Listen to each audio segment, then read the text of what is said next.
Hello students. अगर आप BSc agriculture के सभी सब्जेक्ट्स के हिंदी व इंग्लिश में नोट्स लिखित में चाहते हैं तो इसके लिए आपको एक वेबसाइट पर जाना होगा। इसके लिए आपको गूगल में सर्च करना होगा प्लांट ब्रीडिंग 2010, जिसमें कोई भी स्पेस आपको नहीं रखना है। तो हम लोग सर्च करते हैं प्लांट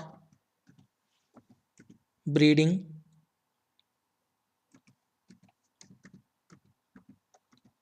2010 और उसके बाद आपको एंटर दबाना है। जैसे ही आप एंटर पर क्लिक करते हो तो आपको सबसे ऊपर की तरफ एक लिंक दिखाई देगा साइंस एंड एग्रीकल्चर बॉटनी के नाम से। ठीक है, ये वेबसाइट कौन सी है? Plant breeding 2010.blogspot.com। तो इस लिंक को आपको ओपन करना है, तो हम लोग इस पर क्लिक करेंगे। जैसे ही आप लिंक के ऊपर क्लिक करोगे तो आपको एक साइंस एंड एग्रीकल्चर बॉटनी के नाम से वेबसाइट ओपन हुई दिखाई देगी। इसमें आपको लेफ्ट कॉर्नर पर साइड बार पर क्लिक करना है और जैसे ही साइड बार पर क्लिक करोगे तो आपको यहाँ पर अलग अलग सब्जेक्ट्स के जो लिंक्स हैं वो मिल जाएंगे और इसके साथ साथ जो ओल्ड पेपर्स के लिंक्स हैं वो भी आपको यहाँ पर आसानी से मिल जाएंगे, जिनके ऊपर क्लिक करके आप नोट्स तक पहुँच सकते हो।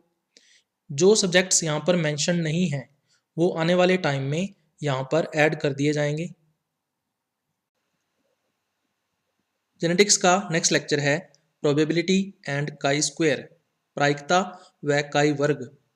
तो सबसे पहले हम लोग प्रायिकता या प्रोबेबिलिटी के बारे में पढ़ेंगे। तो प्रायिकता होती क्या है? किसी विशेष घटना के घटित होने की जो संभावना होती है या स्पेसिफिक इवेंट जो है उसके होने की जो पॉसिबिलिटी होती है उसको हम लोग क्या बोलते हैं? उस इवेंट या घटना की प्रायिकता कहते हैं या प्रोबेबिलिटी कहते हैं। अब जो इवेंट्स या घटनाएं हैं वो दो प्रकार की होती हैं। ठीक है, तो टाइप्स ऑफ इवेंट्स हम लोग देख लेते हैं। सबसे पहला है स्वतंत्र घटनाएं या इनको बोलते हैं इंडिपेंडेंट इवेंट्स। तो ऐसे इवेंट्स या ऐसी घटनाएं जिनके घटित होने पर या जिनके हैपन होने पर दूसरी घटनाओं के घटने पर कोई प्रभाव नहीं पड़ता है ना। दूसरी तरफ जो इवेंट्स हो रहे हैं या घटनाएं हो रहे हैं अगर उनके ऊपर कोई भी प्रभाव नहीं पड़ता है इस घटना या इवेंट का, तो ऐसी घटना या इवेंट को क्या बोलते हैं? स्वतंत्र घटनाएं या इंडिपेंडेंट इवेंट्स। दूसरी हैं संबंधित घटनाएं या डिपेंडेंट इवेंट्स। इसमें क्या होता है?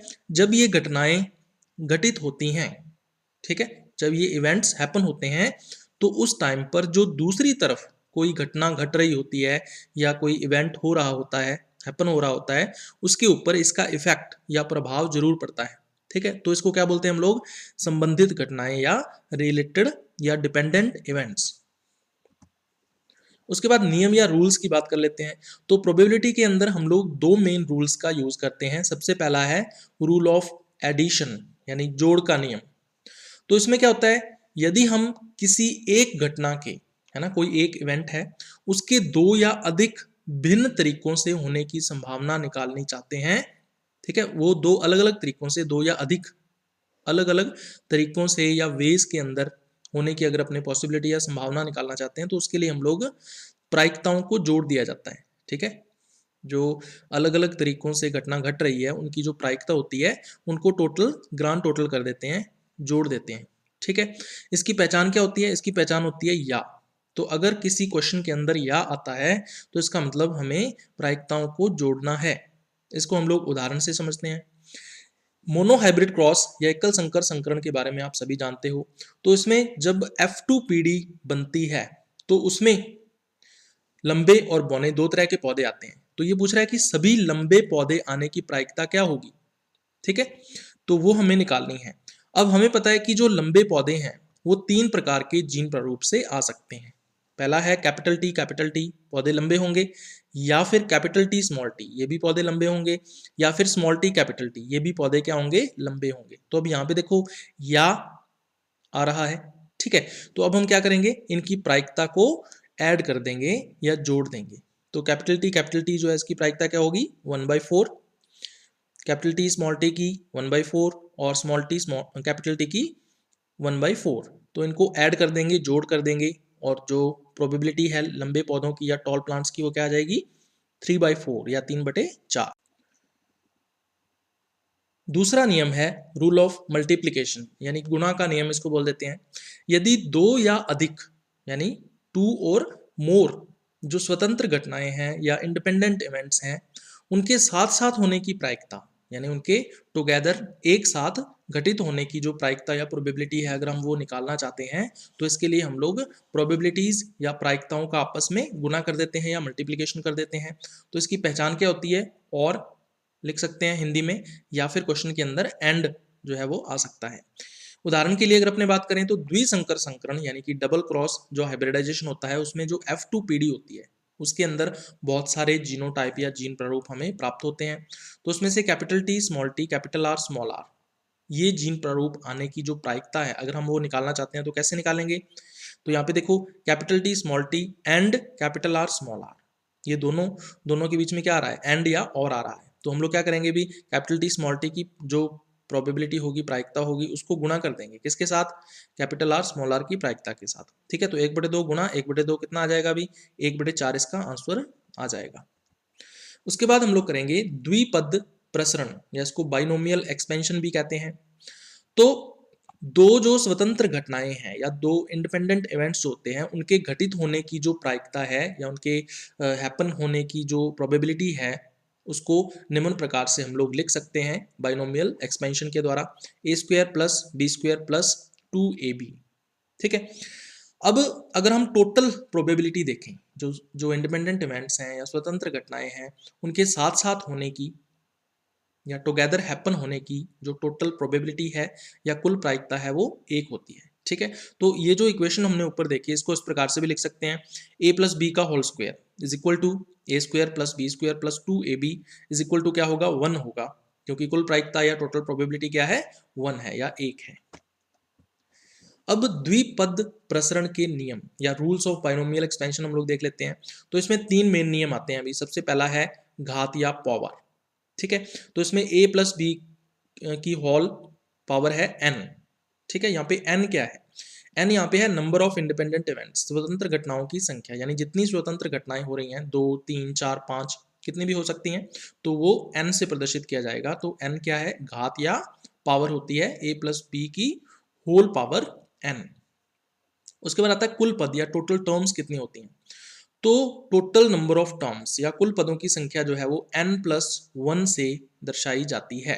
ठीक है, उदाहरण के लिए अगर अपने बात करें तो n क्या है, यहाँ पे स्वतंत्र घटनाओं की संख्या है।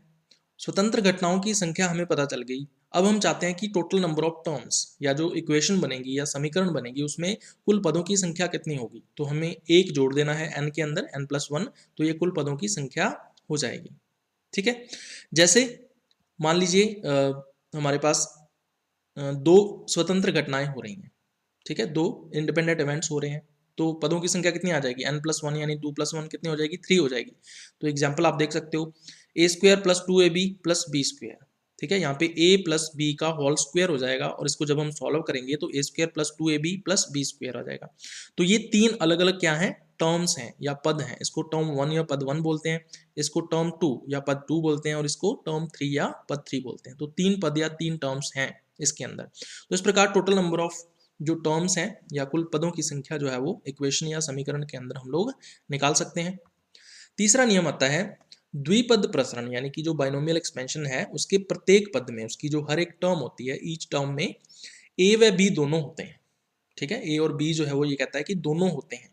ठीक है, उदाहरण के लिए a + b का होल स्क्वायर है तो इसको हम लोग इस प्रकार से लिखेंगे a² + b⁻0 + 2 a⁻2 - 1 b⁻0 + 1 + b⁻2 a⁻0।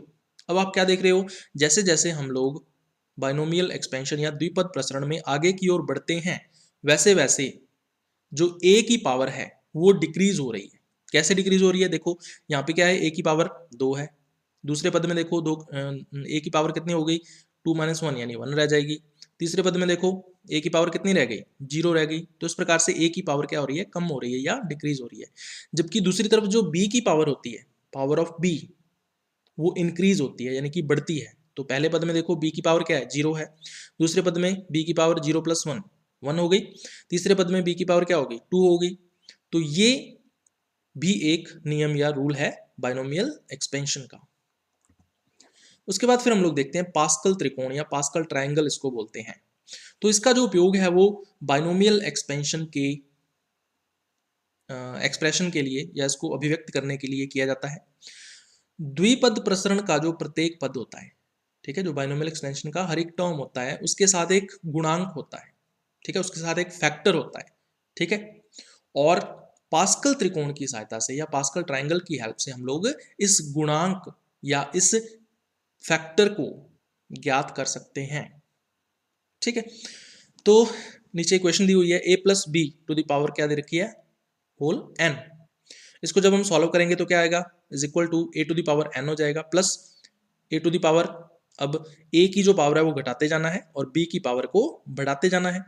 तो दूसरे पद में क्या हो जाएगी, a to the power n minus one और फिर b आ जाएगा, b की पावर वन हो गई, कोई दिक्कत नहीं है, प्लस फिर a की पावर n माइनस टू हो जाएगा, एक और बढ़ गई, एक और कम हो गई a की पावर, और b की पावर फिर बढ़ गई, b स्क्वायर हो गया, प्लस इस तरह से हमें आगे की तरफ बढ़ते जाना है, a की पावर को घटाते जाना है और b की पावर को बढ़ाते जाना है, और जो लास्ट पद होगा वो b to the power n होगा, ठीक है। तो ये है पास्कल त्रिकोण या पास्कल ट्रायंगल की हेल्प से हम लोग किस प्रकार से फैक्टर या गुणांक को ज्ञात कर सकते हैं। अब गुणांक या कोफिशिएंट होता क्या है, जो गुणा में संख्या लिखी जाती है या मल्टीप्लिकेशन के अंदर जो एक लेटर लिखा जाता है उसको हम लोग क्या बोलते हैं, सॉरी लेटर नहीं, डिजिट लिखी जाती है, संख्या या डिजिट लिखी जाती है, उसको गुणांक या फैक्टर कह देते हैं या कोफिशिएंट कह देते हैं, ठीक है। जो प्रथम व अंतिम पद होते हैं यानी फर्स्ट एंड जो लास्ट टर्म्स होती हैं उनका जो फैक्टर या गुणांक है या कोफिशिएंट है वो हमेशा एक होता है, ठीक है। फॉर एग्जाम्पल उदाहरण के लिए अगर अपने बात करें तो a square plus 2ab plus b square, तो देख सकते हो ए स्क्वायर का गुणांक क्या है, एक है, कोफिशिएंट या गुणांक। उसके बाद दूसरा जो पद है उसका गुणांक क्या है, 2 है, कोफिशिएंट 2 हो गया गुणांक, और जो लास्ट है, लास्ट पद का गुणांक क्या है, भी कोफिशिएंट 1 है। तो फर्स्ट और लास्ट यानी प्रथम व अंतिम पद जो होते हैं या टर्म्स होती हैं उनका गुणांक या कोफिशिएंट क्या होता है, हमेशा 1 होता है। तो ये चीज ध्यान में रखनी है आपको। अब nवें पद का गुणांक हम लोग फाइंड आउट करना चाहते हैं, ठीक है। तो इसके लिए क्या करेंगे, भी एक फॉर्मूला यूज करेंगे। n माइनस वनवें पद का गुणांक क्या है, ठीक है, n माइनस वनवीं जो टर्म है उसका कोफिशिएंट क्या है वो हमें पता होना चाहिए। मल्टीप्लाई करेंगे इसको n माइनस वनवें पद में प्रथम अक्षर की घात, जो फर्स्ट लेटर होता है n माइनस वनवें टर्म के अंदर जो फर्स्ट लेटर है उसकी जो पावर होती है वो हमें यहाँ पे लिखनी है, डिवाइडेड बाय n माइनस वनवें पद की स्थिति संख्या, ठीक है, जो उसकी लोकेशन नंबर है या स्थिति संख्या है, n माइनस वन जो टर्म है वो हम लोग यहाँ पे लिखेंगे। तो इस फॉर्मूले से हम लोग nवें पद का जो गुणांक है या nवीं टर्म का जो कोफिशिएंट है उसको फाइंड आउट कर सकते हैं। अब द्विपद प्रसरण के विभिन्न पदों के जो गुणांक हैं, ठीक है, जो बाइनोमियल एक्सपेंशन है उसके जो डिफरेंट टर्म्स होती हैं या पद होते हैं उनके कोफिशिएंट को या गुणांकों को हम लोग पास्कल त्रिकोण की सहायता से या पास्कल ट्रायंगल का यूज करते हुए निम्न प्रकार से ज्ञात कर सकते हैं। तो ये है भी पास्कल ट्रायंगल। तो इसमें एक तरफ हमें दे रखा है द्विपद की घात या पावर ऑफ बाइनोमियल, तो n की वैल्यू यहाँ पे दे रखी है, और दूसरी तरफ गुणांक या कोफिशिएंट कौन कौन से होंगे, और फिर टोटल योग दे रखा है इनका, गुणांकों का टोटल योग, ठीक है। तो आप देख सकते हो भी n की वैल्यू अगर 0 है तो गुणांक क्या होगा, 1 होगा, और टोटल योग भी क्या हो जाएगा, 1 हो जाएगा। अगर n की वैल्यू 1 है, ठीक है, तो गुणांक 2 हो जाएंगे, 1 और 1, ठीक है, यानी इसके अंदर 2 ही पद होंगे। अगर n की वैल्यू 0 है तो एक ही पद होगा, तो एक ही गुणांक है। अगर n की वैल्यू 1 है तो 2 पद होंगे, 2 टर्म्स होंगी, और उनके गुणांक क्या होंगे, 1 और 1, इनका टोटल क्या हो जाएगा, 2 हो जाएगा। उसी तरह से अगर n की वैल्यू 2 है तो जो गुणांक हैं, सॉरी जो पद हैं वो कितने हो जाएंगे, n प्लस वन यानी 2 प्लस वन 3 हो जाएंगे। तो देख सकते हो 1 2 3 गुणांक क्या है n के, 1 2 1, टोटल कितना हो जाएगा 4। उसी तरह से अगर n की वैल्यू 3 आती है तो टोटल पद कितने हो जाएंगे, 3 प्लस वन 4 हो जाएंगे।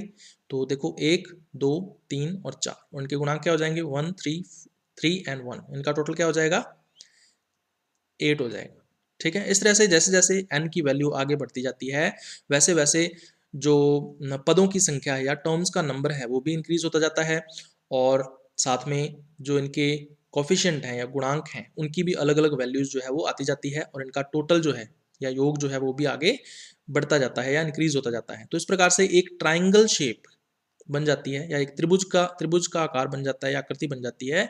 इसको ही क्या बोला जाता है? Pascal triangle. तो पास्कल ट्राइंगल के उपयोग से हम लोग ये पता लगा सकते हैं कि n की वैल्यू कितनी है, और उस n की वैल्यू के लिए जो कोफिशिएंट है या गुणांक है वो कितना होगा।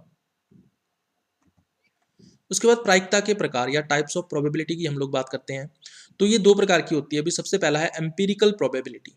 तो जब हम किसी घटना के होने की संख्या को, है ना, कोई एक इवेंट है उसके हैपन होने की जो संख्या है या नंबर है उसको कुल संख्या से विभाजित करते हैं या टोटल नंबर से उसको डिवाइड कर देते हैं, और उसके बाद प्रायिकता या प्रोबेबिलिटी निकाली जाती है, तो उसको एम्पिरिकल प्रोबेबिलिटी कहा जाता है। उदाहरण के लिए जैसे मान लीजिए कुल 1000 पौधे हमें प्राप्त हुए, इन 1000 पौधों में से 256 पौधे ऐसे थे जो बौने या ड्वार्फ थे। ठीक है, तो ये कहता है कि बौने पौधों की प्रायिकता जो है वो ज्ञात करो।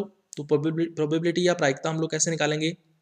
किसी घटना के होने की संख्या, तो 256 पौधे जो हैं वो प्राप्त हुए हैं तो 256 ऊपर आ जाएगा। कुल संख्या से विभाजित करना है, तो कुल संख्या कितनी है? 1000 है, तो 256 बटे 1000 0.256, और इसको अगर अपने भिन्न संख्या के रूप में लिखेंगे तो 1/4, तो ये आंसर इसका आ जाएगा। तो इसको एम्पिरिकल प्रोबेबिलिटी कहा जाता है। दूसरा है थ्योरेटिकल प्रोबेबिलिटी।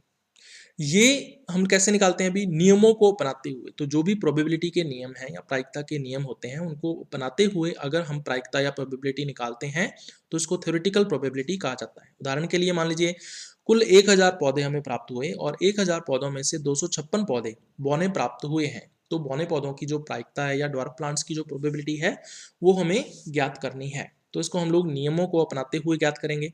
तो जब हम हाइब्रिडाइजेशन करवाते हैं, ठीक है, कैपिटल टी स्मॉल टी का क्रॉस करवाते हैं कैपिटल टी स्मॉल टी के साथ, इससे हमें F2PD प्राप्त होगी, F2 जनरेशन प्राप्त होगी, और F2PD के अंदर जो ड्वार्फ पौधे हैं या बौने पौधे हैं उनका जीन प्रारूप क्या होगा? स्मॉल टी होगा। अब देखो कैपिटल टी स्मॉल टी, इनका जो जीनोटाइप है वो क्या है, या इनकी जो प्रोबेबिलिटी या प्रायिकता है वो क्या है? 1/2 है। कैपिटल टी स्मॉल टी की इस तरफ भी क्या हो जाएगी? 1/2 हो जाएगी, और स्मॉल टी हमें निकालना है। ठीक है, तो प्रोबेबिलिटी कैसे निकालेंगे? भी 1/2 को मल्टीप्लाई करेंगे 1/2 के साथ। ठीक है, क्योंकि यहाँ पे भी क्या हो रहा है? क्रॉस हो रहा है, तो इनकी प्रोबेबिलिटी या प्रायिकताओं का भी क्या हो जाएगा? क्रॉस हो जाएगा, और आंसर क्या आ जाएगा? 1/4 आंसर आ जाएगा। तो आंसर सेम आता है। तो प्रोबेबिलिटी चाहे किसी भी प्रकार की क्यों ना हो।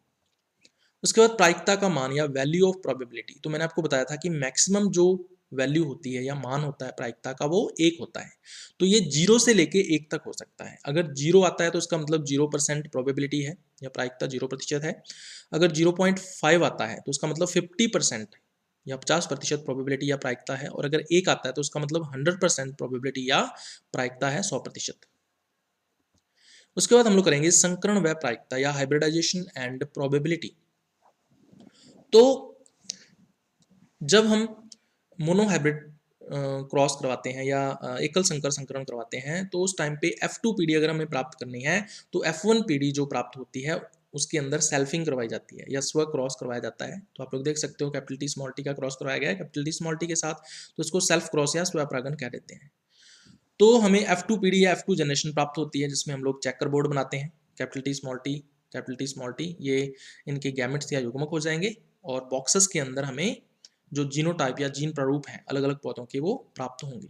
तो यहाँ पे 4 प्रकार के जीनोटाइप या जीन प्रारूप हमें प्राप्त होते हैं। इनकी प्रोबेबिलिटी की अगर अपने बात करें तो टोटल कितने बॉक्स हैं? 4 बॉक्स हैं, तो हम लोग इसको 4 से डिवाइड करेंगे तो प्रोबेबिलिटी क्या हो जाएगी? 1/4, 1/4, 1/4 और 1/4। तो ये प्रोबेबिलिटी या प्रायिकता इनकी हो जाएगी। तो जीनोटाइप कैपिटल टी की प्रोबेबिलिटी क्या है? 1/4 है। कैपिटल टी स्मॉल टी की भी 1/4 है। स्मॉल टी कैपिटल टी की भी 1/4 है, और स्मॉल टी की भी 1/4 है प्रोबेबिलिटी या प्रायिकता। अब इसको क्वेश्चन देखते हैं हम लोग। इसके अंदर एकल संकर संकरण में यानी मोनोहाइब्रिड क्रॉस करवाया गया है, उसके अंदर जो F2PD होती है या F2 जनरेशन है उसमें कहता है कि सभी लंबे पौधे आने की प्रायिकता क्या होगी, और जो टॉल प्लांट्स हैं वो आने की प्रायिकता क्या होगी। ठीक है, तो यहाँ पे अब देखो ये क्या पूछ रहा है, टॉल प्लांट या लंबा पौधा, तो लंबा पौधा जो है वो 3 तरह से आ सकता है, या तो कैपिटल टी जीन प्रारूप आ जाए, या फिर capital T small T gene प्रारूप आ जाए, या फिर small T capital T gene प्रारूप आ जाए। इनकी प्रायिकता या प्रोबेबिलिटी हमें पता है। अब यहाँ पे या आ रहा है, या आ रहा है तो हमें रूल ऑफ एडिशन यूज करना है यहाँ पे, है ना, जोड़ का नियम यूज करेंगे, तो 1/4 प्लस 1/4 प्लस 1/4, ठीक है। तो आंसर क्या आ जाएगा, 3/4 इसका आंसर आ जाएगा। उसके बाद दूसरा क्वेश्चन आता है, कहता है कि एकल संकर संकरण में मोनोहाइब्रिड क्रॉस के अंदर ये कहता है कि F2 पीढ़ी में, जो F2 जनरेशन है उसके अंदर विषम युग्मजी लंबे पौधे आने की प्रायिकता क्या होगी। हिट्रोजाइगस जो टॉल प्लांट्स हैं उनके आने की प्रोबेबिलिटी ये पूछ रहा है। तो हिट्रोजाइगस टॉल प्लांट्स या विषम युग्मनज जो लंबे पौधे होते हैं उनका जीन प्रारूप क्या होता है, कैपिटल टी स्मॉल टी होता है या फिर स्मॉल टी कैपिटल टी होता है, ठीक है। उनकी प्रोबेबिलिटी को अब यहाँ पे देखो या आ रहा है ना, और या आ रहा है, तो इसका मतलब क्या करेंगे हम, रूल ऑफ एडिशन यूज करेंगे, ठीक है, जोड़ का नियम यहाँ पे यूज करेंगे। तो प्रोबेबिलिटी या प्रायिकता क्या आ जाएगी, 1/4 प्लस 1/4, तो 2/4 इज इक्वल टू 1/2 इसका आंसर आ जाएगा। उसके बाद ये कहता है कि जो एकल संकर संकरण है उसके अंदर, मोनोहाइब्रिड क्रॉस के अंदर F2 पीढ़ी या F2 जनरेशन जो होती है उसमें बाइनोमियल एक्सप्रेशन के द्वारा उसको प्रदर्शित कीजिए, ठीक है, या द्विपद प्रसरण के द्वारा उसको एक्सप्रेस कीजिए। तो बाइनोमियल एक्सप्रेशन क्या हो जाएगा इसके लिए भी, capital T plus small t का whole square is equal to, इसको सॉल्व करेंगे तो capital T square plus 2 capital T small t plus small t square, ठीक है। या फिर इसको दूसरी तरह से भी हम लोग लिख सकते हैं, टी स्क्वायर को कैपिटल टी भी लिख सकते हैं, plus 2 capital T small T है, प्लस स्मॉल टी स्क्वायर को स्मॉल टी भी लिख सकते हैं। अब प्रोबेबिलिटी देख लेते हैं मेरी प्रायिकता, कैपिटल टी की प्रायिकता क्या है, 1/4 प्लस 2 से मल्टीप्लाई करके कैपिटल टी स्मॉल टी की प्रायिकता क्या है, 1/4 प्लस स्मॉल टी की प्रायिकता क्या है, 1/4। तो इसको जब हम सॉल्व करेंगे तो 1/4 plus 1/2 plus 1/4 is equal to क्या आ जाएगा, 1 आ जाएगा, ठीक है। तो capital T plus small t का whole square is equal to क्या आ गया, 1 आ गया। तो जब हम capital T plus small t करेंगे तो इज इक्वल टू क्या आ जाएगा, 1 आ जाएगा आंसर, ठीक है। तो इस प्रकार देख सकते हैं जो टोटल प्रोबेबिलिटी या कुल प्रायिकता आ रही है वो 1 आ रही है। तो ये इसका द्विपद प्रसरण या बाइनोमियल एक्सप्रेशन है। उसके बाद नेक्स्ट क्वेश्चन आता है कि द्विसंकर संकरण में जो डाई हाइब्रिड क्रॉस होता है उसके अंदर जो F2 पीढ़ी या F2 जनरेशन आती है उसमें capital T small T capital R small R जो जीनोटाइप है उसके आने की प्रायिकता या प्रोबेबिलिटी क्या होती है, ठीक है। तो F2 पीढ़ी के अंदर बहुत सारे जीनोटाइप या जीन प्रारूप हमें प्राप्त होते हैं। तो अब यहाँ पे कह रहा है कि कैपिटल टी स्मॉल टी व या एंड या और कैपिटल आर स्मॉल आर दोनों के साथ साथ आने की प्रायिकता ये पूछ रहा है। अब कैपिटल टी स्मॉल टी की जो प्रायिकता है वो हमें पता है कितनी है अभी, 1/2 है। कैपिटल आर स्मॉल आर की प्रायिकता कितनी है अभी, 1/2 है। तो इन दोनों का मल्टीप्लीकेशन करेंगे, ठीक है, गुणा करेंगे, तो आंसर क्या आ जाएगा, 1/4 इसका आंसर आ जाएगा। उसके बाद ये कहता है कि त्रिसंकर संकरण यानी कि ट्राई हाइब्रिड क्रॉस के अंदर कहता है कि F2 जनरेशन या पीढ़ी जो होती है उसमें capital A capital small B और कैपिटल डी स्मॉल डी जो जीनोटाइप या जीन प्रारूप है इसके आने की प्रायिकता या प्रोबेबिलिटी क्या होगी, ठीक है। तो यहाँ पे जीन प्रारूप लिख लेते हैं, capital A small B capital D small D. तो ये इन तीनों के साथ साथ आने की प्रायिकता क्या होगी, ठीक है, साथ साथ आने की प्रायिकता निकालना चाहते हैं। तो capital A and small B and capital D small D, तो इसका मतलब इनकी यहाँ पे रूल ऑफ मल्टीप्लीकेशन यूज होगा, गुणा का नियम यहाँ पे लागू होगा। तो कैपिटल ए स्मॉल ए की प्रोबेबिलिटी क्या है, 1/2 मल्टीप्लाई करेंगे इसके साथ स्मॉल बी की प्रायिकता क्या होती है, 1/4 मल्टीप्लाई करेंगे कैपिटल डी स्मॉल डी की प्रायिकता क्या होती है, 1/2। तो मल्टीप्लाई करेंगे तो आंसर क्या आ जाएगा, 1/16 इसका आंसर आ जाएगा। उसके बाद फिर हम लोग करेंगे लूडो में डाइस की प्रायिकता, probability of dice in ludo. तो लूडो आपने खेला होगा अभी, लूडो के अंदर टोटल कितनी जो डाइस होती है लूडो की उसके अंदर कितनी सरफेसेस होती हैं, टोटल 6 सरफेस होती हैं, ठीक है। और अलग अलग सरफेसेस पर अलग अलग जो बिंदु हैं वो लगे हुए होते हैं, किसी पर 1 लगा होता है, फिर 2, किसी पर 3, किसी पर 4, किसी पर 5 और किसी पर 6, ठीक है। तो इसका मतलब यहाँ पे जो मैक्सिमम पॉसिबिलिटी है वो 6 आ सकती हैं, ठीक है। टोटल सरफेसेस कितनी है, 6 हैं। तो कोई भी संख्या आने की या कोई भी जो सरफेस है उसके आने की प्रोबेबिलिटी क्या होगी, 1/6 होगी। जैसे मान लीजिए प्रोबेबिलिटी ऑफ 3 या 3 आने की प्रायिकता क्या होगी, तो 1/6 होगी। प्रोबेबिलिटी ऑफ 5 आने की प्रायिकता क्या होगी, 1/6 होगी। प्रोबेबिलिटी ऑफ 2 आने की प्रायिकता क्या होगी, 1/6 होगी, ठीक है। तो प्रोबेबिलिटी 1/6 ही रहती है किसी भी सरफेस के आने की। तो ये डाइस या लूडो के अंदर जो डाइस होती है उसकी प्रोबेबिलिटी या प्रायिकता होती है। अब इसको क्वेश्चन से देख लेते हैं अभी। सबसे पहले रूल ऑफ एडिशन का यूज करेंगे हम लोग, जोड़ के नियम का उपयोग करेंगे। तो पहला क्वेश्चन इसमें आता है, एक डाइस में 3 या 5 आने की प्रायिकता ज्ञात करो। अब यहाँ पे या आ गया तो इसका मतलब रूल ऑफ एडिशन यूज होगा। तो 3 आने की प्रायिकता क्या है, 1/6। 5 आने की प्रायिकता क्या है, 1/6। तो इन दोनों को जोड़ देंगे, 1/6 प्लस 1/6 क्या आ गया, 2/6। तो आंसर क्या आ गया, 1/3 आ गया इसका।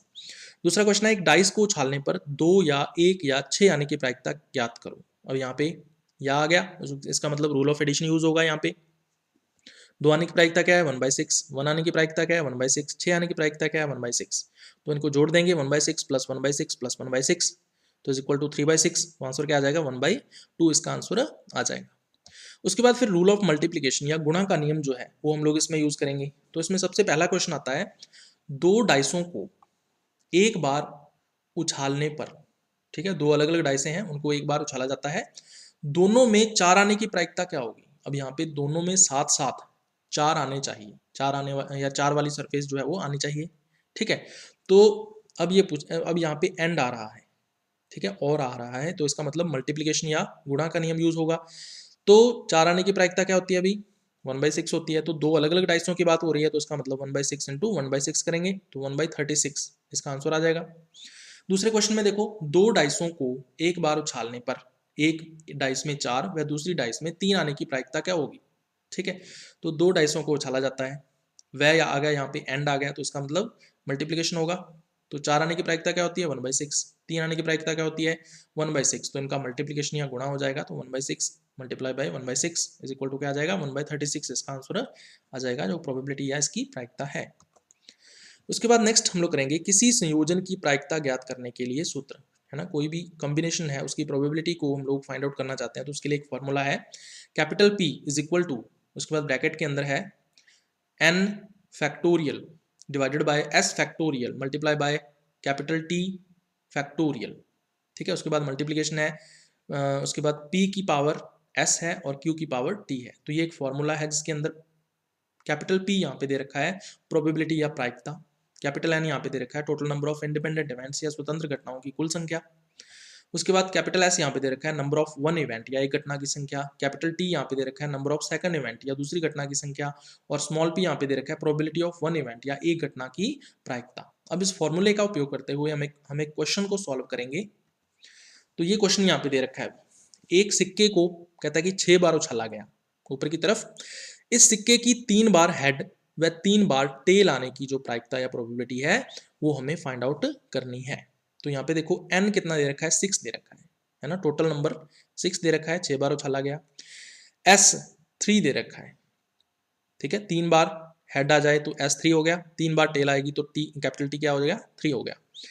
अब कैपिटल P या sorry small p and small q ये क्या है, अभी एक घटना की प्रायिकता है।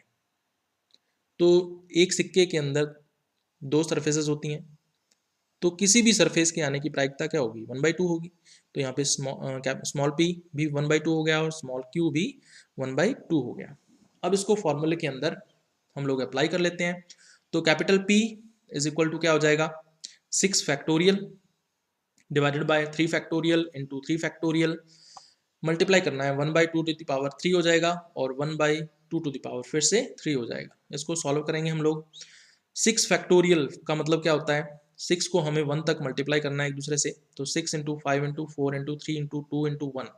3 फैक्टोरियल का मतलब क्या है, 3 को 1 तक मल्टीप्लाई करना है, 3 इंटू 2 इंटू 1। उसी तरह से 3 फैक्टोरियल मतलब 3 को 1 तक मल्टीप्लाई करना है, 3 इंटू 2 इंटू 1। उसके बाद multiply by 1/2 to the power 3 को सॉल्व करेंगे तो 1/8, फिर multiply by 1/2 to the power 3 को सॉल्व करेंगे तो 1/8। इसको सॉल्व करेंगे तो आंसर क्या आ जाएगा, प्रोबेबिलिटी आ जाएगी 20/64 इसका आंसर आ जाएगा। उसके बाद फिर हम लोग करेंगे काई वर्ग परीक्षण या काई स्क्वायर टेस्ट। तो जो परीक्षण हम लोग करते हैं या टेस्ट करते हैं उससे जो हमें डेटा ऑब्टेन होता है या जो आंकड़े प्राप्त होते हैं उनके परिणाम जो होते हैं या उनके जो रिजल्ट्स होते हैं वो प्रत्याशित परिणामों से, प्रत्याशित का मतलब होता है एक्सपेक्टेड जो रिजल्ट्स हैं, ठीक है, उनसे थोड़ा बहुत भिन्न होते हैं या थोड़ा बहुत वेरिएशन जो है या विविधता जो है वो हमें देखने को मिलती है। काई वर्ग परीक्षण जो है वो क्या करता है अभी, प्राप्त यानी ऑब्टेन तथा प्रत्याशित यानी एक्सपेक्टेड जो आंकड़े या डेटा होता है उसमें जो विसंगति का अंश है या जो एरर या उसके अंदर जो वेरिएशन या डेविएशन का जो पार्ट है उसको फाइंड आउट करने में सहायता करता है या उसको मालूम करने में सहायता करता है। ठीक है, काई वर्ग परीक्षण या काई स्क्वायर टेस्ट है क्या, एक सांख्यिकीय विधि है या एक स्टैटिस्टिकल मेथड है जिसका यूज या प्रयोग हम लोग करते हैं ये निर्धारित करने के लिए या ये डिसाइड करने के लिए करते हैं या ये डिटरमाइन करने के लिए करते हैं कि परीक्षण से या टेस्ट से हमें जो आंकड़े या डेटा प्राप्त हुआ है उसके जो विभिन्न वर्ग हैं या डिफरेंट जो उसकी क्लासेस हैं वो एक निश्चित प्रत्याशित अनुपात में हैं अथवा नहीं। ठीक है, वो एक स्पेसिफिक एक्सपेक्टेड रेशियो में है अथवा नहीं है। ठीक है, तो ये हमें किससे पता चलेगा, काई वर्ग प्रेक्षण या काई स्क्वायर टेस्ट से पता चलता है। अब इसमें एक टर्म आती है प्रेक्षणों की संख्या या नंबर ऑफ ऑब्जर्वेशंस। तो हमें कितनी ऑब्जर्वेशंस लेनी है या कितने प्रेक्षण लेने हैं, तो हम एक 5 से 50 तक जो प्रेक्षण है वो ले सकते हैं। अब जो ऑब्जर्वेशंस या प्रेक्षण है उनकी संख्या जितनी ज़्यादा होगी या जितने ज़्यादा हम लोग प्रेक्षण लेंगे या ऑब्जर्वेशंस लेंगे, जो प्राप्त निष्कर्ष होंगे या ऑब्टेन्ड जो रिजल्ट्स होंगे वो उतने ही सही प्राप्त होते हैं। तो ये चीज़ आपको ध्यान में रखनी है काई स्क्वायर टेस्ट के अंदर। अब इसके लिए फॉर्मूला आता है जिसका आपको ध्यान में रखना है। तो फॉर्मूला क्या है अभी, chi square is equal to summation, इस साइन को क्या बोलते हैं सम्मेशन, फिर ब्रैकेट के अंदर है O minus E whole square divided by E. ठीक है, अब यहाँ पे काई स्क्वायर क्या है अभी, काई स्क्वायर या इसको काई वर्ग बोल देते हैं। उसके बाद ये वाला जो साइन है या सिंबल है इसको क्या बोलते हैं सम्मेशन या सभी वर्गों का जो योग है। और ओ यहाँ पे क्या है ऑब्जर्व्ड डेटा और जो ई है वो यहाँ पे क्या है एक्सपेक्टेड डेटा। काई वर्ग का सारणी मान या table value of chi square. ठीक है, तो जो परिकलित काई वर्ग मान होता है यानी जो कैलकुलेटेड काई स्क्वायर की वैल्यू है, ठीक है, उसकी हम लोग तुलना करते हैं या उसका कंपैरिजन करते हैं किसके साथ, काई स्क्वायर के टेबल वैल्यू के साथ या सारणी में जो काई वर्ग का जो मान होता है उसके साथ तुलना की जाती है। ठीक है, जिससे हमें क्या होता है अभी रिजल्ट प्राप्त होता है या परिणाम प्राप्त होता है। अब काई वर्ग का जो सारणी मान है वो दो फैक्टर्स के ऊपर या दो कारकों के ऊपर निर्भर करता है। तो किस प्रकार से इसका मान देखा जाता है ये भी हम लोग देखेंगे। तो ये दो कारक कौन कौन से हैं अभी, सबसे पहला है स्वतंत्रता की कोटि या डिग्री ऑफ फ्रीडम। तो इसको एक फॉर्मूले से हम लोग फाइंड आउट कर सकते हैं, small F is equal to capital N minus one. यहाँ पे कैपिटल एन क्या है अभी, टोटल नंबर ऑफ क्लासेस या कुल वर्गों की संख्या है जो कि ऑब्जर्व्ड डाटा के अंदर होता है। ठीक है, तो इस तरह से हम लोग जो डिग्री ऑफ फ्रीडम है वो निकाल सकते हैं। दूसरा है सार्थकता या सिग्निफिकेंस। अब हमें टेबल के अंदर प्रायिकता स्तर 0.05 के समक्ष, ठीक है 0.05 प्रायिकता या प्रोबेबिलिटी दी होती है टेबल के अंदर या सारणी के अंदर, उसके समक्ष में स्वतंत्रता कोटि के सामने जो हमने डिग्री ऑफ फ्रीडम निकाला है अभी उसके सामने काई वर्ग का जो मान है वो देखा जाता है या काई स्क्वायर का जो वैल्यू है उसको हम लोग फाइंड आउट करते हैं उसके सामने। अब हम लोग कंपैरिजन या तुलना करते हैं। यदि परिकलित मान यानी जो कैलकुलेटेड वैल्यू होती है काई स्क्वायर की वो सारणी मान से कम आता है यानी जो टेबल वैल्यू होती है काई स्क्वायर की उससे कम आता है, तो इसका अर्थ क्या होता है, इसका अर्थ ये होता है कि जो विचलन है वो सार्थक नहीं है। ठीक है, जो डेविएशन है वो सिग्निफिकेंट नहीं है यानी वो कैसा है, नॉन सिग्निफिकेंट है। जो प्राप्त आंकड़े हैं वो प्रत्याशित अनुपात में है। ठीक है, जो डेटा हमें ऑब्टेन हुआ है वो स्पेसिफिक रेशियो के अंदर है या करेक्ट रेशियो के अंदर है। ठीक है, विचलन केवल संयोग मात्र है, जो डेविएशन आ रहा है वो केवल कोइंसिडेंस है, केवल संयोग मात्र है, अथवा वातावरण के कारण है या फिर जो वातावरण है या एनवायरनमेंट है उसका प्रभाव जो है वो इस डेटा के ऊपर या इन आंकड़ों के ऊपर पड़ा है जिसकी वजह से ऐसा हुआ है। ठीक है, लेकिन यदि परिकलित मान यानी जो कैलकुलेटेड वैल्यू होती है वो सारणी मान से अधिक आता है, जो टेबल वैल्यू है काई स्क्वायर की उससे अगर अधिक आ जाता है तो इसका अर्थ क्या है भी, विचलन सार्थक है। जो डेविएशन आता है डेटा का वो सिग्निफिकेंट है। तो इसका मतलब जो प्राप्त आंकड़े हैं, जो ऑब्टेन्ड डेटा है वो प्रत्याशित अनुपात में नहीं है यानी करेक्ट रेशियो के अंदर वो नहीं है। ठीक है। तो इसका मतलब जो विचलन होगा या डेविएशन है वो जेनेटिक रीजंस की या जेनेटिक फैक्टर्स की वजह से है या आनुवंशिक कारकों के कारण है। ठीक है, तो ये है इसका सिग्निफिकेंस या सार्थकता। उसके बाद काई वर्ग सारणी या काई स्क्वायर जो टेबल है वो किस तरह की आपको दिखाई देती है। तो इस तरह की आपको काई स्क्वायर वैल्यू जो है वो दिखाई देती है। एक तरफ डिग्री ऑफ फ्रीडम दिया हुआ है और दूसरी तरफ प्रोबेबिलिटी दी हुई है। अब 0.1 तक 0.95 से लेके 0.10 तक जो वैल्यूज हैं उसको नॉन सिग्निफिकेंट माना जाता है। ठीक है, यानी असार्थक माना जाता है। उसके बाद 0.05 जो वैल्यू है, ठीक है, उसको या प्रोबेबिलिटी की जो वैल्यू है उसको सिग्निफिकेंट या सार्थक माना जाता है। और अगर 0.05 से और नीचे चला जाए 0.01 पर देखा जाए तो उसको हाईली सिग्निफिकेंट या बहुत अधिक सार्थक माना जाता है। ठीक है, अब हमें फाइंड आउट कैसे करनी है काई स्क्वायर की वैल्यू। हमें सिर्फ एक ही कॉलम देखना है और वो कौन सा है, जो सिग्निफिकेंट है, यानी कि 0.05 वाला जो कॉलम है वही देखना है। डिग्री ऑफ फ्रीडम हम लोग निकाल लेते हैं। तो डिग्री ऑफ फ्रीडम कितनी आ रही है, 1 2 3 जितनी भी आ रही है, तो हमें 0.05 के समक्ष यानी इसके समक्ष इस वाले टेबल में इस वाले कॉलम के अंदर हमें देखना है। डिग्री ऑफ फ्रीडम के सामने तो 3 आती है तो 3 के सामने हमें देखना पड़ेगा, तो 7.82 आ जाएगा।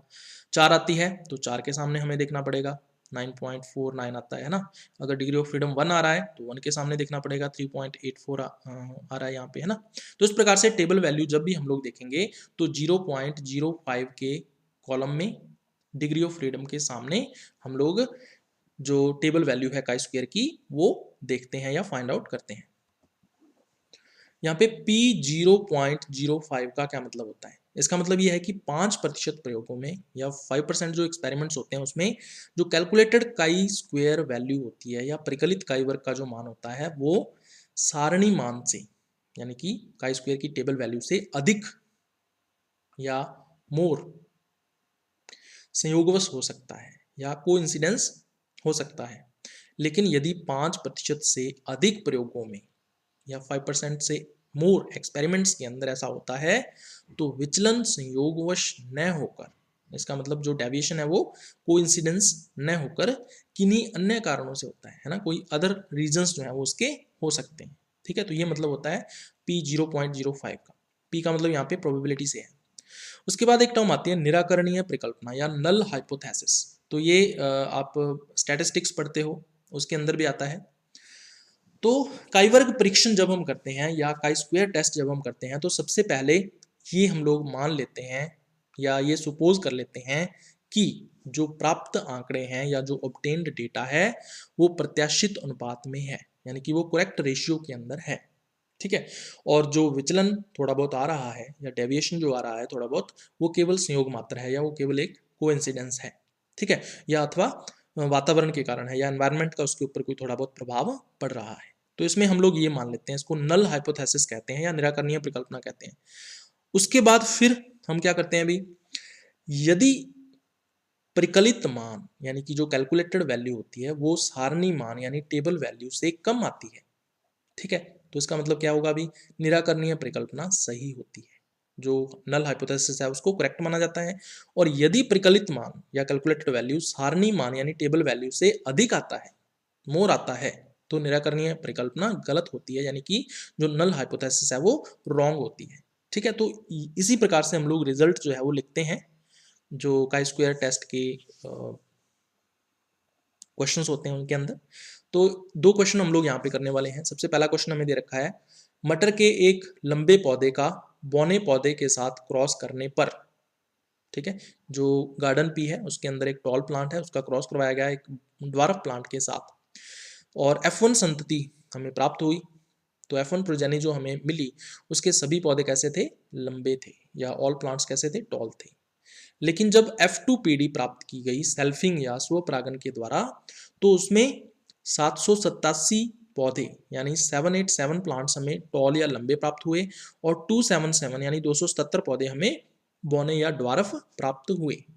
तो ये कहता है कि उपरोक्त आंकड़ों का काई वर्ग परीक्षण कीजिए। तो काई वर्ग परीक्षण करके ये बताइए कि ये जो रेशियो या अनुपात आ रहा है ये सही है या नहीं है। चलिए अब यहाँ पे टॉल प्लांट्स या लंबे पौधे कितने दे रखे हैं अभी 787 787 दे रखे हैं। ड्वार्फ प्लांट्स या बौने पौधे कितने दे रखे हैं 277 दे रखे हैं। तो ये क्या है अभी ऑब्जर्व्ड डेटा है, यानी ओ का जो वैल्यू है या मान है वो हमें दे रखा है। ठीक है, टोटल कर लेंगे इनका, टोटल कितना हो जाएगा 1064 हो जाएगा, 1064 हो जाएगा।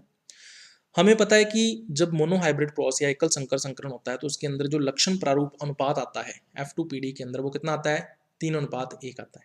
ठीक है, अब हम टॉल प्लांट्स अगर हम इस लक्षण प्रारूप अनुपात के अनुसार निकालना चाहें तो कैसे निकालेंगे 3/4 इंटू टोटल कितने हैं 1064 हैं, तो टॉल प्लांट्स कितने होने चाहिए 798 होने चाहिए, जबकि हमें कितने प्राप्त हुए हैं 787 प्राप्त हुए हैं। ठीक है, तो इसका मतलब क्या है विचलन या डेविएशन आ रहा है।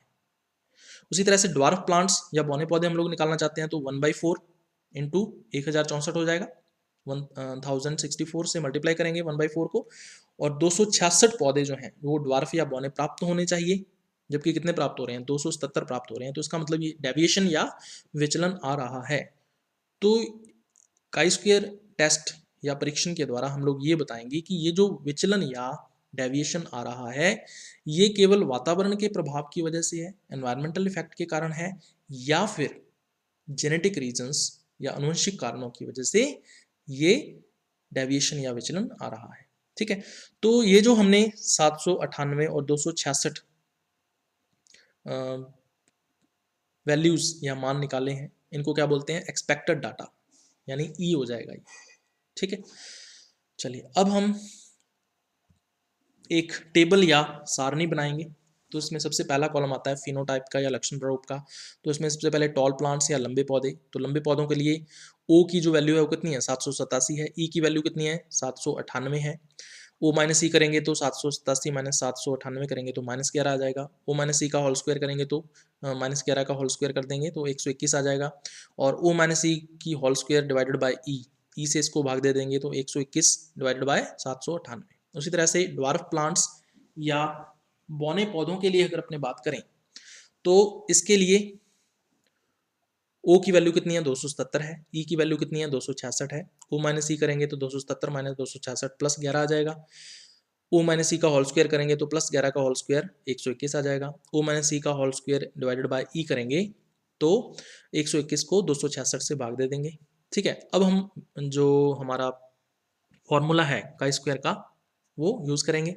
तो chi square is equal to summation O minus E की whole square divided by E. तो हमें समेशन करना है, टोटल करना है ओ माइनस ई की होल स्क्वायर डिवाइडेड बाय ई का। तो यहाँ पे दो वैल्यूज दे रखी हैं, एक तो है 121/798 और दूसरी है 121/266। तो इनको ऐड कर देंगे, जोड़ देंगे तो कितना आएगा 484.798 आ रहा है। तो काई स्क्वायर की वैल्यू कितनी आ जाएगी 0.606 आ जाएगी। तो ये काई स्क्वायर की क्या हो जाएगी कैलकुलेटेड वैल्यू हो जाएगी। ठीक है, या परिकलित मान हो जाएगा काई वर्ग का। अब हम डिग्री ऑफ फ्रीडम निकालेंगे। तो डिग्री ऑफ फ्रीडम स्वतंत्रता की कोटि, तो इसके लिए फॉर्मूला क्या है अभी f is equal to n-1। यहाँ पे n क्या है वर्गों की संख्या है, तो यहाँ पे देख सकते हो कितने वर्ग हैं अभी 1 और 2, 2 वर्ग हैं। तो डिग्री ऑफ फ्रीडम कितनी हो जाएगी n की वैल्यू यहाँ पे 2 रखेंगे तो 2 - 1 तो f इज इक्वल टू 1 आ गया। तो इसका मतलब सारणी में हम लोग क्या करेंगे p यानी प्रोबेबिलिटी 0.05 प्रायिकता स्तर पर स्वतंत्रता कोटि यानी डिग्री ऑफ फ्रीडम एक के समक्ष हम लोग काई वर्ग का सारणी मान या काई स्क्वायर का जो टेबल वैल्यू है वो देख लेंगे। ठीक है, तो चलिए देखते हैं। तो इसके अंदर देख सकते हो आप भी, हमें सिग्निफिकेंट या 0.05 के समक्ष देखना है। डिग्री ऑफ फ्रीडम कितनी आ रही है 1 आ रही है, तो 1 के सामने देखेंगे तो कितना आएगा अभी 3.84 आ रहा है। ठीक है, तो टेबल वैल्यू जो है वो काई स्क्वायर की कितनी आ रही है 3.841 आ रहा है। ठीक है, और कैलकुलेटेड वैल्यू या परिकलित वैल्यू अभी अभी हमने निकाली है, ये देखो कितनी है 0.606 है, तो 0.606 है। अब इनकी तुलना करते हैं। ठीक है, कंपैरिजन करते हैं तो आप लोग देख सकते हो जो कैलकुलेटेड काई स्क्वायर की वैल्यू है वो कम है, जबकि टेबल वैल्यू काई स्क्वायर की ज़्यादा है। तो इसका मतलब जो नल हाइपोथेसिस है वो राइट है, तो निराकरणीय परिकल्पना सही है। इसका मतलब जो विचलन या डेविएशन आ रहा है वो केवल एक संयोग मात्र है या कोइंसिडेंस है, और वो वातावरण के प्रभाव के कारण या एनवायरमेंटल इफेक्ट की वजह से ऐसा हो रहा है। उसके बाद दूसरा क्वेश्चन जो है वो डाइहाइब्रिड क्रॉस यानी द्विसंकर संकरण से संबंधित है।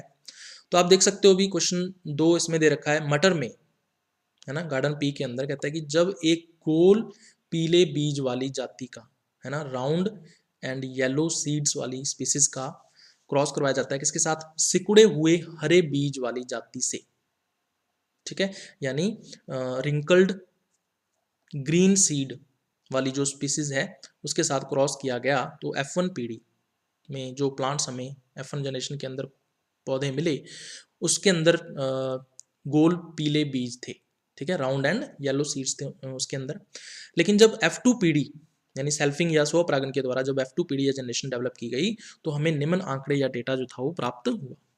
तो राउंड येलो गोल पीले बीज वाले जो पौधे थे 315, राउंड ग्रीन गोल हरे बीज वाले पौधे जो थे वो 108, रिंकल्ड येलो सिकुड़े हुए पीले बीज वाले जो पौधे थे वो 101, रिंकल्ड ग्रीन सिकुड़े हुए हरे बीज वाले जो पौधे थे वो 32 प्राप्त हुए, ठीक है। तो इसको क्या बोलेंगे, ऑब्जर्व्ड डाटा। तो ओ की वैल्यू जो है वो हमें दे रखी है। तो ये कहता है कि उपरोक्त आंकड़ों का काई वर्ग परीक्षण कीजिए। तो ये बताइए कि ये जो आंकड़े आ रहे हैं ये सही या करेक्ट रेशियो के अंदर या सही प्रत्याशित अनुपात के अंदर है या नहीं है। तो हमें पता है कि डायहाइब्रिड क्रॉस के अंदर जो फिनोटिपिक रेशियो या लक्षण प्रारूप अनुपात आता है वो कितना होता है अभी, 9:3:3:1, 9:3:3:1। टोटल प्लांट्स या कुल पौधे हमें कितने दे रखे हैं अभी, 556 दे रखे हैं, ठीक है। इनका टोटल कर लेंगे, 315 प्लस 108 प्लस 101 प्लस 32, तो ये टोटल कितना आ जाएगा, 556 आ जाएगा। अब हमें राउंड येलो जो बीज वाले पौधे हैं वो कितने आने चाहिए, 9/16 इंटू 556 इज इक्वल टू कितना आ जाएगा, 312.75 आने चाहिए। राउंड ग्रीन बीज वाले जो पौधे हैं वो कितने आने चाहिए, 3/16 इंटू 556 इज इक्वल टू 104.25 25 आने चाहिए। रिंकल्ड येलो बीज वाले जो पौधे हैं वो कितने आने चाहिए, 3/16 इंटू 556 इज इक्वल टू 104.25 आने चाहिए। और रिंकल्ड ग्रीन बीज वाले पौधे कितने आने चाहिए, 1/16 इंटू 556 इज इक्वल टू 34.75 पौधे आने चाहिए। तो ये एक्सपेक्टेड डेटा है, ठीक है, यानी ये जो पौधे हैं इस तरह से आने चाहिए। तो एक्सपेक्टेड डेटा हमने निकाल लिया है, ऑब्जर्व डेटा हमें दे रखा है। तो अब हम एक टेबल बनाएंगे। तो इस टेबल के अंदर सबसे पहला कॉलम किसका होगा, फिनोटाइप का होगा। तो इसमें 4 वर्ग या क्लासेस बनती हैं, round yellow, round green, wrinkled yellow और रिंकल्ड ग्रीन। सबसे पहले राउंड येलो की बात करें तो इसके लिए ऑब्जर्व्ड वैल्यू हमें दे रखी है, एक्सपेक्टेड वैल्यू हमें दे रखी है, ओ माइनस सी करेंगे 2.25 आ जाएगा, फिर ओ माइनस सी का होल स्क्वायर करेंगे, फिर ओ माइनस सी का होल स्क्वायर डिवाइडेड बाई ई कर देंगे, ठीक है। तो राउंड ग्रीन के लिए भी हमें ये प्रोसेस रिपीट करना है, रिंकल्ड येलो के लिए भी हमें ये प्रोसेस रिपीट करना है, उसी तरह से रिंकल्ड ग्रीन के लिए भी हमें ये प्रोसेस रिपीट करना है। उसके बाद फिर हम लोग फॉर्मूला यूज करेंगे, chi square is equal to summation O minus E की whole square divided by E. तो ओ माइनस ई की whole square divided by E जो है ये हमने 4 अलग अलग वर्गों के लिए कैलकुलेट किया है, तो इनको समेशन कर देंगे यानी इनका एडिशन कर देंगे, जोड़ कर देंगे। तो इन चारों वैल्यूज़ को हम लोग जोड़ देंगे। आप लोग देख सकते हो यहाँ पे 5.06 डिवाइडेड बाय 312.75, इस तरह से 14.06 डिवाइडेड बाय 104.25, उसी तरह से 10.56 डिवाइडेड बाय 104.25 और 7.56 डिवाइडेड बाय 34.75। तो ये 4 अलग अलग वैल्यूज़ जो हैं, वर्गों की वैल्यूज़ जो हैं वो हमें प्राप्त हुई हैं। तो इनको हम लोग जोड़ देंगे या ऐड कर देंगे, क्योंकि यहाँ पे समेशन दे रखा है। तो काई स्क्वायर की वैल्यू कितनी आ जाएगी, 0.468, ये इसकी कैलकुलेटेड वैल्यू या परिकलित मान जो है वो काई स्क्वायर का आ जाएगा। अब हमें टेबल वैल्यू देखनी है। तो टेबल वैल्यू देखने से पहले हमें क्या करना पड़ेगा, अभी हमें डिग्री ऑफ फ्रीडम या स्वतंत्रता की जो कोटि है वो निकालनी पड़ेगी। तो यहाँ पे फॉर्मूला क्या होता है, F is equal to N minus 1। यहाँ पे एन क्या है, वर्गों की संख्या है। तो टोटल कितने वर्ग हैं, अभी 4 वर्ग हैं, देखो 1 2 3 और 4। तो टोटल 4 क्लासेस या वर्ग हमें दे रखे हैं। तो फॉर्मूले में वैल्यू रखेंगे तो F is equal to 4 minus 1, तो 4 माइनस 1, तो कितना आ जाएगा, एफ की वैल्यू कितनी आ जाएगी, 3 आ जाएगी। तो डिग्री ऑफ फ्रीडम 3 आ गया। तो अब हमें टेबल वैल्यू को देखना है। तो सारणी में हम लोग P 0.05 प्रायिकता स्तर पर स्वतंत्रता कोटि 3 जो है या डिग्री ऑफ फ्रीडम 3 के सामने हम लोग क्या करें, काई वर्ग का मान जो है वो देख लेंगे। तो ये देखने पर हमें कितना मिलता है, अभी टेबल वैल्यू मिल जाएगी काई स्क्वायर की 7.815, जो टेबल वैल्यू है वो हमें प्राप्त हो जाएगी। कैलकुलेटेड जो काई स्क्वायर की वैल्यू है वो हमने कितनी निकाली है, अभी यहाँ पे 0.468 निकाली है। इन दोनों की तुलना करेंगे तो हम लोग क्या देख रहे हैं, कैलकुलेटेड काई स्क्वायर की वैल्यू कम है जबकि टेबल काई स्क्वायर की वैल्यू ज़्यादा है। तो रिजल्ट क्या आ जाएगा, नल हाइपोथेसिस राइट है या निराकरणीय परिकल्पना सही है। इसका मतलब जो डेविएशन या विचलन आ रहा है वो केवल एक संयोग मात्र है, कोइंसिडेंस है, वातावरण के प्रभाव के कारण है, ठीक है। और दिए गए जो डेटा है या आंकड़े हैं वो सही प्रत्याशित अनुपात में है या करेक्ट रेशियो के अंदर उपलब्ध हैं। तो ये था भी अपना आज का लेक्चर।